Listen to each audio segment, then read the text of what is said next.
c'est toujours le Père Antoine. Parfois, on confond apôtre et disciple. La racine du mot apôtre vient du grec qui signifie envoyé.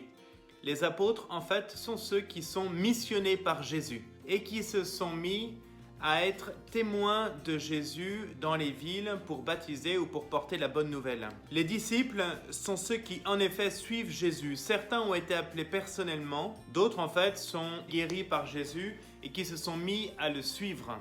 Il n'y a pas 12 disciples, il y en a beaucoup plus. On n'a pas en tête le chiffre exact du nombre de disciples, on peut imaginer beaucoup plus. Ce qui nous intéresse maintenant, c'est le cas de Pierre. Pierre, il est à la fois apôtre et disciple. Un des premiers miracles de Jésus, c'est la guérison de la belle-mère de Pierre.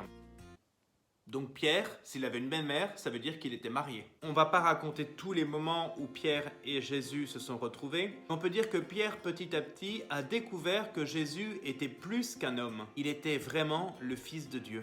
Il faut dire que Pierre est un privilégié parce que Jésus l'appelle souvent, ainsi que Jacques et Jean, dans les moments importants. Il y a une jeune fille de 12 ans qui est en bord de la mort et son père se dépêche d'aller voir Jésus pour lui dire « Viens guérir ma fille !» Et on lui annonce qu'en fait sa fille vient de mourir. Mais Jésus, lui, ne désespère pas, il dit simplement au père « Sois sans crainte, crois seulement ». Ensuite, il ne laissa personne l'accompagner si ce n'est Pierre et Jacques et Jean, le frère de Jacques. Il faut imaginer que c'était n'importe quoi dans cette maison. Les gens se mettaient à hurler, il y avait un enfant de 12 ans qui était mort, c'était fou. Mais lui, faisant sortir tout le monde, Jésus, faisant sortir tout le monde, prend avec lui le père de l'enfant, la mère et ceux qui étaient avec lui, et il pénètre où était l'enfant. Ceux qui étaient avec lui, Pierre, Jacques et Jean, le frère de Jacques. Pierre est donc tout le temps à côté de Jésus.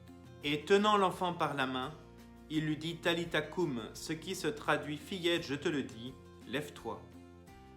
Et aussitôt la fillette se tint debout, et elle marchait car elle avait 12 ans. Miracle! Miracle! Elle est sauvée, elle va pouvoir se relever. Et Pierre est témoin de cela. Le mot qui est utilisé, c'est aussitôt. Aussitôt. Quand Jésus parle, aussitôt, la fillette guérit.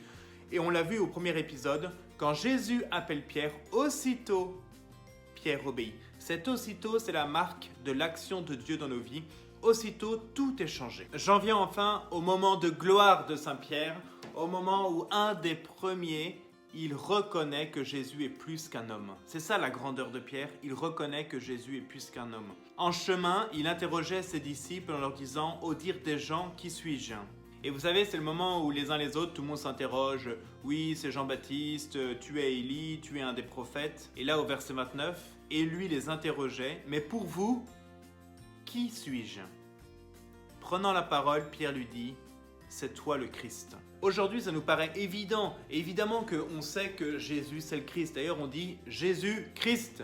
Mais en fait, ça veut dire Jésus le Christ.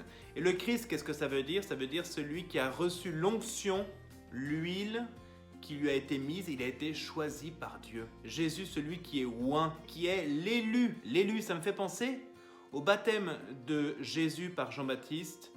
La voix du Père avait dit « Celui-ci est mon Fils bien-aimé ». De même, à la transfiguration, au moment où Jésus apparaît lumineux, la voix du Père lui dit « Celui-ci est mon Fils bien-aimé, en lui j'ai mis tout mon amour ».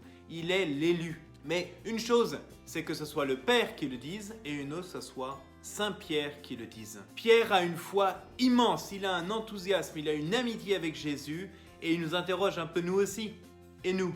Est-ce que nous avons cette même amitié avec Jésus? Les petits gars, un jour ou l'autre, vous allez finir par faire votre profession de foi. Le confinement va bien finir par s'arrêter. Et vous allez devoir dire, Jésus, je crois que tu es vraiment homme et vraiment Dieu. Tu es le Fils de Dieu, mort et ressuscité. Bonne journée, soyez calmes.